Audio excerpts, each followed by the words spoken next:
Looks like we're ready. We're all set. We will be bringing in talking about CRM yesterday, today, and tomorrow. This will be given to us by Angeli Beltran. She's the managing director of DensuMobius. Correct? Mobius. I'll give a brief backgrounder about Angeli and what she's done. She brings 19 years of experience in CRM, digital, and integrated marketing communications to DensuMobius. Before leading DensuMobius, Angeli was the regional executive director for Densu Asia, focused on supporting the Densu or Southeast Asian offices to raise digital capabilities. Prior to moving to Densu in Singapore, she was the managing director for Densu Indio. She was also part of the team that set up the direct marketing and CRM unit of Ogilvy Manila.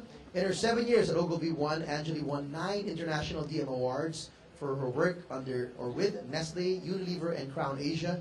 She was a former vice president of, right here, IMAP, and member of the board of advisors of the iSummit Media. She's part-time lecturer as well of the University of Asia and the Pacific and gives talks at several digital and CRM conferences like this one. Please welcome Ms. Angeli Beltran. Wow. Hello, can you hear me? Wow, it's finally me. So thank you so much for all of you who stayed, and good things come to those who wait. So I'd like to ask my friends, my very handsome speaker friends, Matt and Nick, who will give those who wait a little treat. This is coming from, we don't have enough for everyone, but whoever catches it gets it. This is also coming from my client, Oreo. So yeah, so before dinner, just raise your hand if you want it. And yeah. Hey, just to make things a little better, thank you for waiting for me. I'm so touched. Okay, thank you. Thanks, Nick. Thanks, Matt. Okay, so I'm going to make this quick because I know I'm the only one in between Oreo snacks for those who have it. Please share. There's a lot to share. There's a lot to share. And between this and beer, so I'm going to make it quick, and I hope I'll make it worthwhile. Okay. So this topic came about when Norlin invited me to come speak, and I was updating my profile. And I realized I'd been working for almost 20 years. So I had gone to my team and told them I'm working almost 20 years, and they go, "Oh, actually, you're the oldest here. That makes you a veteran." I can't believe I'm a veteran at 40. But anyway, I guess it became an inspiration to just look at, I've always been in CRM, so I guess it became an inspiration for me to look at how it's evolved over the years and what things have remained the same.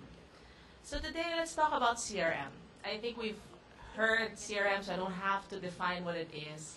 And today, what I wanted to share with you is what can we learn about CRM from the past?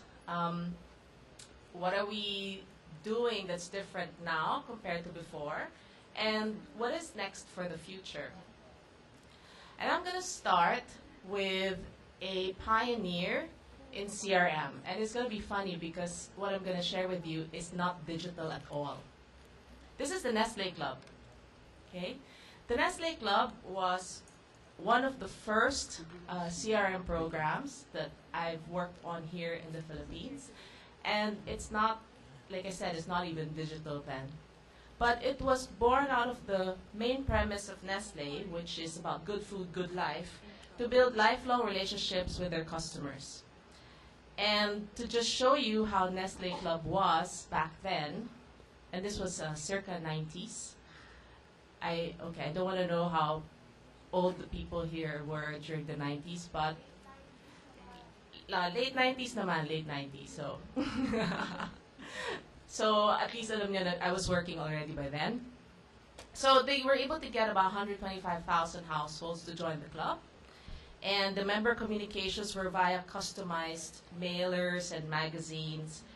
They had member interactions through brand and club events, and they had new product and recipe testing via Test Kitchen through the recipe mailers. They got their customer feedback through the hotline or the P.O. box. May PO box pa nun talaga. Tsaka meron pang business reply envelope. And then they got new customers or new members to the Member Get Member program. And these were just some of the magazines that I'm so glad that my mom is such a hoarder. She still has them.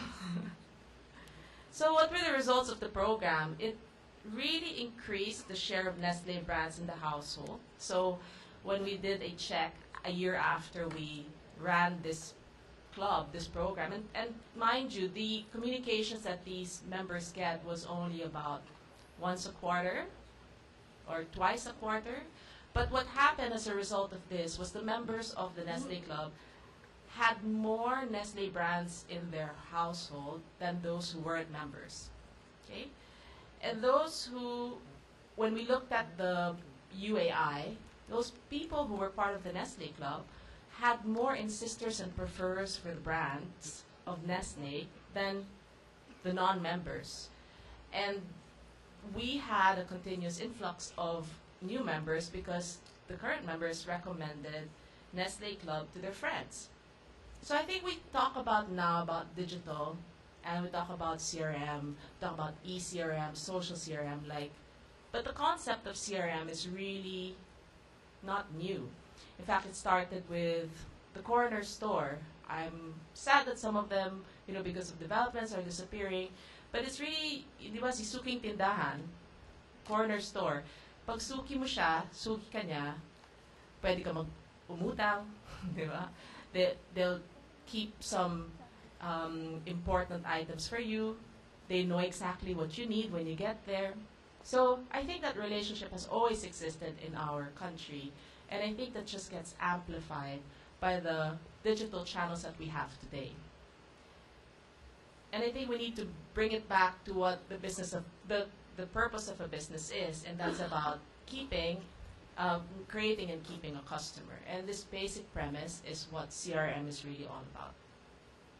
Over the years, I've asked people, and tried to understand what customers want, what makes them loyal. And these things have never really changed. They appreciate when companies or brands know who they are, they communicate relevantly, they listen and respond, they're consistent, they give surprises, they delight, they involve, they value me, and they empower me. And even, 20 years after, these basic wants by customers remain the same. And I think, despite the fact that we have so much technology around there, and I really appreciate the theme of this conference, is because we have to go back to what's really important. And we're doing this because we're serving a need. We're serving the need of customers, someone who has decided to engage with our company because there's a value that they seek. And the way to get them to continue having business with us is to continuously provide that value. CRM yesterday was, I think, our speaker from Ogilvy, Ms. McCabe, did touch on this a little bit, so I won't talk about it a lot. But it was really still very one way. I mean, we did have databases that allowed us to understand who you were and get a profile, and it was all about targeted communication, but it's still very one way. It was about me knowing about my customers so I can write about them, about what I want them to know.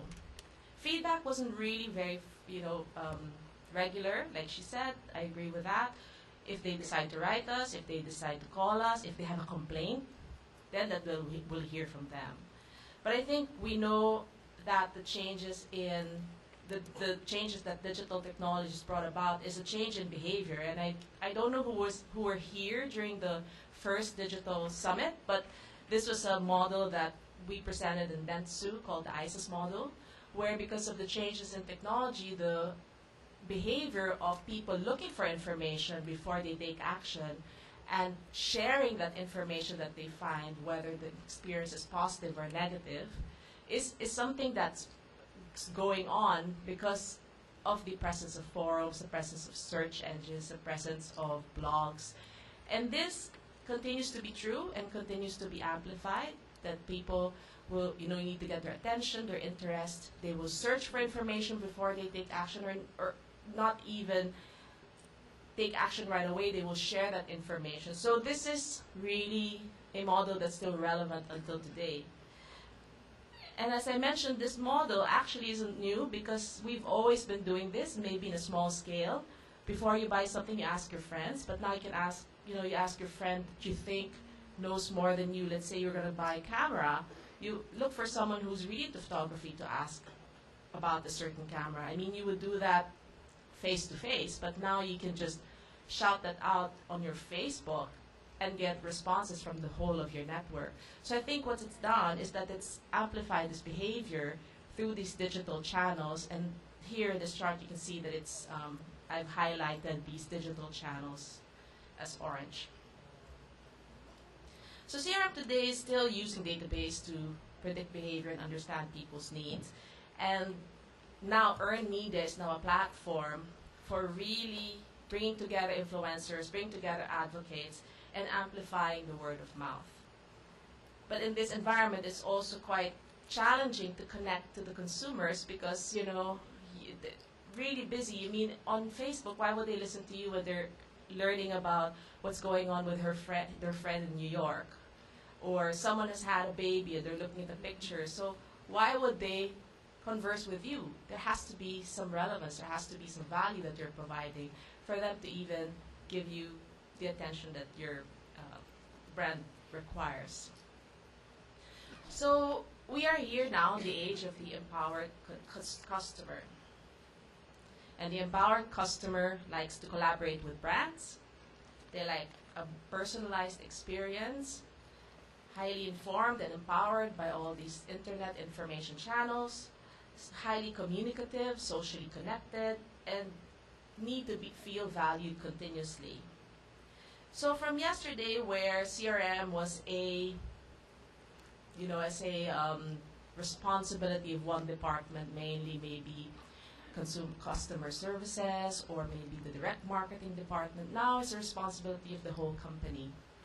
When before it was more of a company-centric process, and we're going to put all these systems in place so that when we have one view of the customer, and then when they respond, there's a process that's followed. Now it's more of a customer-centric process and following how the consumers choose to interact with us. In terms of where, before the channels were predefined, so in terms of, for example, if I were to use the Nestle Club as an example, then, in circa 1990s, we had predefined communications. Every quarter there's a magazine. This time we're going to have an event. This day we're going to have a mailer. Okay, so it was predefined, but now it's the customer defines where they want to get in touch with you, whether it's going to be mobile phones, if it's going to be 10 in the morning on Twitter or 8 in the evening on Facebook. So there's no set business hours. It's always open. Your website is your 24/7 storefront. And instead of being a transaction where I give you something and I get something back, which was then about how loyalty was supposed to be bought through these rewards programs. Now it's all about interaction. How are you going to interact with me? What kind of value are we going to have exchange? What are we going to talk about? What's the conversation going to be about? And it used to be, it was very outward. Messages flowed outwardly. Now it's more inward. We want to know what people are talking about. I think Nick talked about it today, that it's them telling us and conversing with us, initiating dialogue with us, and it's about us listening to that. So what I'm going to do is I can talk to you about all of these things, but I think the best way to really show you how CRM is being done today using the channels, using the platforms, in a way that still keeps the fundamentals of what customers want. I'm just going to share with you some great examples that I found. Some of them are Densu cases, some of them are not. So I'm not here to make a promotional, talk, but rather to help share with you what I thought was really good. So I'll start with Stride Gum. Stride Gum is a US brand, and this is all about listening and responding. So this was I found this from searching for material for this talk, and this was a blogger, and she was going through a promotion done by Stride Gum, and the promotion, the mystery gum promotion, required her to put in a code into the website. And from there, she was really interested in joining this community that Stride Gum was supposed to create. In doing so, she found that in the website there was really no link to the community, so she really had to find how to join the community. And being a marketing blogger, she talked about it in her video blog on YouTube. 24 hours later, she got an email through her YouTube mail from Stride Gum saying that we really appreciate the comments that you've made. They're quite valid, and actually we're already addressing that. We will send you a link as soon as possible when we've already changed the site to make it easier for you to find our community. Within 24 hours. And she didn't even expect it. But didn't stop there. What's more was, after that, she got an invitation from their, I don't know if you call it mascot. His name is Ram. You can see there, the Ram. He has a Twitter account. So he is the official spokesperson of Stride Gum on Twitter, and started conversing with her and engaging her in a conversation about Stride Gum and how, you know, it doesn't lose its flavor even no matter how long you chew it. And the conversation still went on and on. But it didn't even stop there. The next day, she received a package from Stride Gum with, I don't know, a 6-month supply of gum. I mean, so you can imagine, and I saw this because she wrote about how delighted she was that this gum went through all the trouble to make sure that she was heard, and they responded to her without, she didn't even have to call a hotline. They were listening through social media, and more than listening, they were responding. Okay, so I thought this was a great example. Another example I'm going to show you is sponsored by the people who are giving you your snacks right now. It's Oreo. Okay, so I think a lot of marketers want to be on Facebook, and I can't blame you for wanting to be on Facebook because it is the biggest social network in the world. But what I don't agree with is that, you know, the race to have fans, because you're losing the whole essence of fans. I mean, by the very word fans means they like you and they're advocates. And I think we need to look into the quality of the fans that we have rather than the quantity. And what we've done here is, yes, Oreo is probably one of the top 7 or top 8, but these fans are quite engaged. And this is over 200 countries. And the reason why they're quite engaged is because Oreo created a platform that brought these advocates together. It was really what the brand stood for. And the brand stood for this childlike delight. You know, so no matter what age you were, Oreo always brought good memories. I mean, I saw your delight when you saw this, that we were going to give it away. And everybody loves Oreo. And this is what the platform was about, bringing these people with that genuine love for this childlike delight that Oreo brings as a brand. And this Facebook page is worldwide. This is actually being managed by our U.S. office globally. But what's most important is that aside from the posts being, you know, relevant in terms of delivering the childlike delight, so this would be, for example, global content that we would have on the Oreo Facebook page. Like, we would choose a fan randomly within the millions that we have for a birthday and make him the birthday of the day, and everybody in the world can see that. We also have posts like this which are quite engaging, like, what would you do if you can mail an Oreo? Okay, and we get a lot of people sharing this because they add their own personal messages to people they send it to. And also this one was when the Curiosity got to Mars, so it was celebrating that. But what was most important is that the content also needed to be local. It needed to be relevant locally. So here, for example, these are some of the posts we've done in Singapore, which celebrated National Day. And then we have this question that we posted about, you know, if you were to use Oreo like a fortune cookie, what are words of wisdom that you can share? And this is one of the shares that was given to us, which was it's a good thing that Isaac Newton wasn't sitting under a durian tree. Okay, so it's very local yet very global, and this gets a lot of engagement because it's fun and it's all about childlike delight.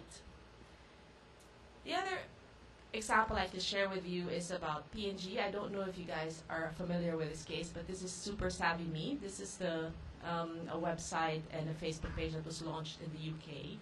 And what was good about this is that it wasn't about a site selling soap to mothers. They really understood that moms were time-starved and they were needed to multitask. So what they've done is created a utility that allowed moms to put in a task list every day of things that they needed to do. They get a database of, they get advice from other moms, and moms also giving advice on how to get their tasks done, or as simple as how do you remove a stain from somewhere. And this was kept in the database so people could see these tips and be able to find these tips as they went along. But what was important is, we always think that gaming is a realm of the youth, but these moms participate a lot because they introduced gamification. The more you involve, you get badges as well, and the more badges you get vouchers for P&G products. So it was a way of rewarding the moms in a way that they would be, part of their lives, adding value to their lives. And this app was actually, especially the one on Facebook, was co-created with moms. So the team here, I think it was Proximity in the UK, went around to homes and really tried to work with moms to understand how are you going to create something that's going to be worth your while. Another campaign, no, this is not a campaign, the CRM program that I worked on is on EOS. Okay, Canon EOS is the digital SLR, and once you've decided to buy a digital SLR, you've crossed the line from being a casual photographer to someone who's a serious hobbyist or someone who want to get into the professional photography, or at least you'd like to think that you're good enough to. I'm sorry, Matt, I'm not I'm not hitting you with this. No, Matt's a good photographer. So the whole idea is, how do we now get these EOS photographers to extend their lifetime value by getting them to, if you buy an EOS, you have an EOS for life. But how do you get them to buy more lenses? How do you get them to upgrade? How do you get them to, get into photography and continue to do it over time? So what we've done is we've created a world for the EOS photographer, and the insight here was that, as I mentioned, if you start using the digital SLR, you've crossed the line from being a casual photographer to serious photographer, and it's no longer about taking pictures. It's about having a craft. And the whole insight about these photographers is they wanted to perfect the craft that they've chosen. And for them, it was about understanding the skills, understanding the techniques. They would see pictures that they want to emulate, and they want to know what lenses they've used, how the photographer took that shot. So the customer needs were about, and how do I get inspired? How does my craft get honed? How do I connect with my fellow photographers so I know what they've done? And for us, the business opportunity here is, the more a new EOS photographer learn about upgrading their skill, the more likely they're going to buy more products. So for example, if they were into landscape photography, they can't do it with their standard kit. They would want to get the wide angle lens. Or if they got interested in bird photography, they're not going to just use their kit. They're going to start using a zoom lens. And this was about the business opportunity of creating this lifetime value by getting them to hone their craft continuously. So the CRM idea we used here was the EOS world, which we created for them, is their partner in perfecting their craft. So it's a program that allows them to learn more about photography. So there's a pillar that taught them the skills. There's a pillar the pillar of the program, which is about connecting them with photographers like them. And of course, valuing them for being an important customer. Because buying a DSLR is not cheap. So it's about keeping him for life and knowing that we value his business.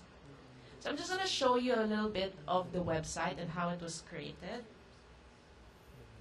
So it's so this is the site, and then anyway, I'll just show you. You can watch it.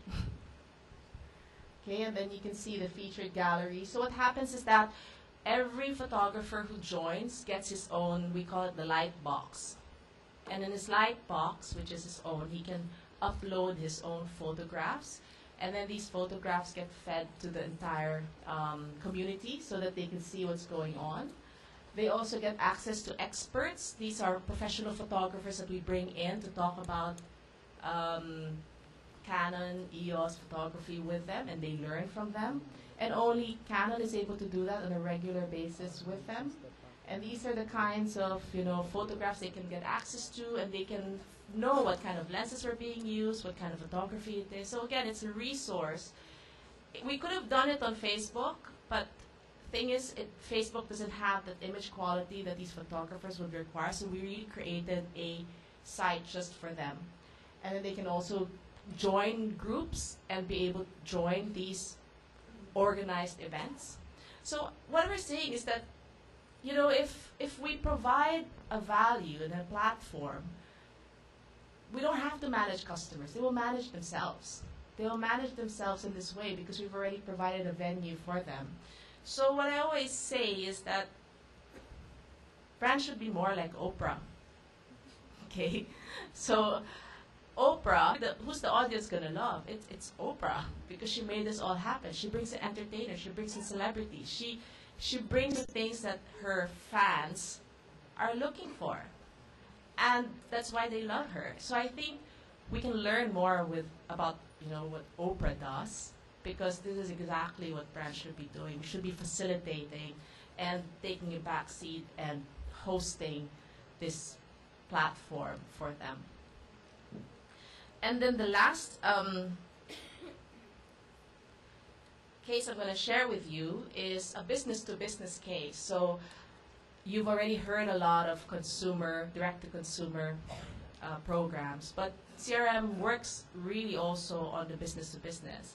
So KMS California, I don't think anyone has heard of this brand because it's not here, but it's in Europe and in US. And it's a small division of Kao.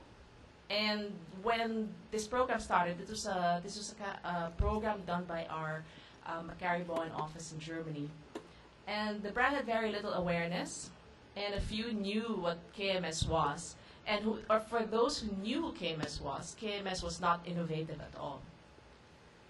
So what they wanted to do was not go straight to the customer. They wanted to go to the people who influence the customer, and this was the stylist. And the insight about the stylist is that every stylist had his own style. So you would know, like, if you choose, and the girls would probably know this more than the boys, but if you choose someone who would cut your hair, you'd ask, is he more on the funky side, or is he just conservative, or is it going to be wild? Is he going to make me bald? So every stylist would have his own personal style, and this was this kind of expression that KMS wanted to empower. So what they wanted to help the stylist to do is create his own brand of style. So as KMS supports them in their individual expression, then there will be more products and more styles using KMS products. So the core idea is about freedom of individual expression, and KMS empowers you to develop your own brand to further grow your business. The elements of this program included so there's a Who Are You, which is the creative concept. It went all the way to packaging, magazines, stylist contest, digital strategy, and education. So what they've done is they co-created new styles with different stylists all over the country. And I'll try to play it again. Very outspoken and very forward-thinking, so I thought something rock and roll, soft, loose. She could wear a natural, curly, 3-4-day-old hair on her. It's going to be absolutely amazing.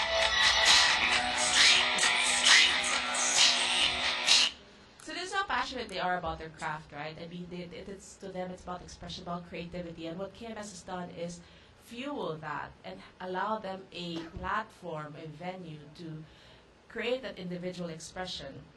They also provided a program to educate these stylists to make them even better at their craft, a magazine for inspiration, again, bringing those styles together into one magazine so people are inspired. And this is what's remarkable. Their website has 4 different kinds of content. There will be the content from the brand, which is brand publishing the content for them. There will be some interactive content just to get them to some tools and some applications. But what's important is they also pulling in personalized content from the stylist's own Flickr or Facebook into the website, and also some content from user-generated content. So the idea is to get the customer to be in control. And this is how the website looked like in the end. Okay, so it aggregates and pulls from different areas, from different databases, from the content that's coming from the publisher and content that's coming from user-generated content, and also personalized content. Okay. This content is also rolled out on Twitter, Facebook, and YouTube, but as you can see, there's a different role for each of the touch points. And what they've also done is, by empowering the stylists, they've provided a mobile app that allows the stylists to keep track of their styles, keep track of the styles of their customers, manage the appointments with their customers, have a customer database, and of course they can order products directly. So as you can see, they've created a whole program supporting and empowering the stylists to be their own brand and empowering them in a business. And of course, as their business grows and their styles develop, who's going to be the product that's going to be the hero? Of course, it's KMS. So again, I conclude, if you see that all these technologies have changed, but basically customers and consumers want the same thing, and they want all these things. CRM tomorrow, I can talk about what technologies are going to happen. There's integrated functionalities. There's be more integration with social and mobile, but we don't really know. Development and technology is really going very fast. I think it's important to keep track of it. But again, quoting Drucker, and this is his complete quote: the purpose of business is to create and keep a customer, and to do that, you have to do those things that will make people want to do business with you. All other truths in this subject are merely derivative. And with that, I will conclude my presentation. Thank you.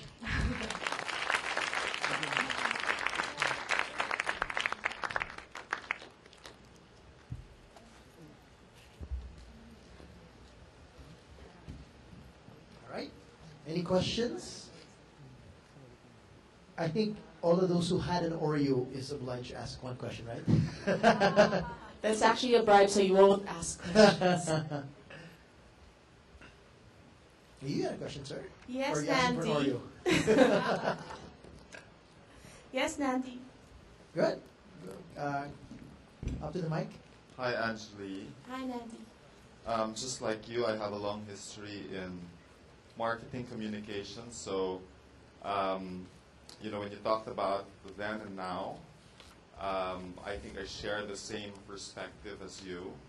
And my question is related to that, actually, because in the past, it was quite clear what CRM, what the role of CRM was in marketing communications. And usually we would say, if you're talking to an identified set of people, which is a smaller group versus the general consumers, plus all the other things that you had written in that chart, then we employ CRM, right? But now that it has gone social, and with all the examples that have been given so far in this conference, now, what is your point of view on where consumer marketing ends and where CRM begins? Thank you. Very good question. I think CRM has to be a mindset. Again, the most important letter, I think, in CRM is relationship. Okay, it's about building relationship with customers. And, we can have the best website, but if your salesperson in the store doesn't give you what you need, that's a negative experience that affects your interaction with the company and the brand. So I think it was discussed earlier, how do you manage this experience? Because every experience that the customer has with the brand builds or breaks the relationship. And I think that's how we should look at it. I mean, yeah, we can make pretty pictures and create these programs, but at the end of the day, we need to understand what is important to the customer. So for me, CRM is not a department responsibility. It's a responsibility of the company. That's one. It used to be that we had to focus on specific customers or target segments because it was so expensive. So expensive to create these mailers, you know? And so we had to select who we were going to give it to. Who did we want to be loyal because they were contributing the most value? But now with the technology, it allows us to reach more people and allow people to amplify. So I guess it's about being able to create that experience for more customers. And as I think I agree with Lucy earlier, that it's not even just limited to customers now, but people who could be your customers in the future. And I think that's the beauty of the technology we have today. It allows us to reach more, whereas before we had to be a lot selective because it was really just very expensive. It's really economics. I hope that answered your question. Thanks. Any other questions? There, go ahead. Hi, I have another question. How do you kind of draw the line when your consumer is abusing already the kinds of extended services, I guess, that you're providing them with? For example, the strident gum girl. How do we manage her expectations when she demands after, let's say, I send her a box of gum? What if she demands the next month, where's my box of gum now? Or parang, diba, after I've addressed your concern, do I just like stop? And how do I, or parang, how do you prevent your consumer na lang from abusing the kind of relationship you're trying to build with them? Thank you for that. The first question is, what do you do, right? And I think it's important when someone is complaining or, I guess in your terms, maybe getting abusive. But more often than not, the abusive is the exception to the rule. But usually when you recover a negative experience, they become your biggest advocate. So I think it's important to recover I mean, everybody will think that experience is recovered in their own terms. So I think it's also important to see what influence those people have and how much you're willing to invest in converting that negative experience into a positive one, because it could damage your brand. I mean, I remember there was a saying in direct marketing before that, you know, if someone has a positive experience, they would tell 6 people, and then if they have negative experience, they'll tell 11 people. Now they'll tell thousands of people. So I think you have to look at what would be the impact if you didn't do anything. Then I think that would be your gauge as to how valuable that relationship is to you and your company. Thank you. Okay. We have a question up there. Hello, you. Hi again. Kay with Summit Media, for those who don't know. I have a question. What if your company is talking to a B2B market? Does CRM still apply? Because although there are people that you are in touch with in the company, how do you maintain a relationship with that company or with different companies, even if people change over time? How do you maintain that B2B relationship? Or does CRM even apply? I think even more, because especially B2B, you can really get personal and get to know the people that you're having a relationship with. So I think it goes back to what kind of value are they expecting from you and what kind of value can you deliver. That's the first basic thing. Secondly is what kind of added value can you give to strengthen the relationship. So it varies from company to company, but I think, again, the importance is the relationship, and it's all about understanding who you're building the relationship with. And it's even more pronounced in B2B, because especially in the B2B segment, you have people deciding for your brand and there's people deciding, people influencing, right? So you need to look at those dynamics and see how you are going to build relationships with those people who are deciding for your brand and influencing the decision for your brand. So I think there is a bigger need to build a good relationship with them over time. Yes, people move, but even if people move, they won't forget you. For example, I've had clients that enjoyed working with me, and when they move to the next company, they'll call me up and say, Angeli, I'm here. Can you come and present to my team because I want to work with you again? So it's really the relationship. So yeah. Great, thanks. Any other questions? Who wants Oreos? I do. All right, looks like we're already wrapped up. Let's give Angeli a round of applause. Thank you, Thank Angeli. you. Thank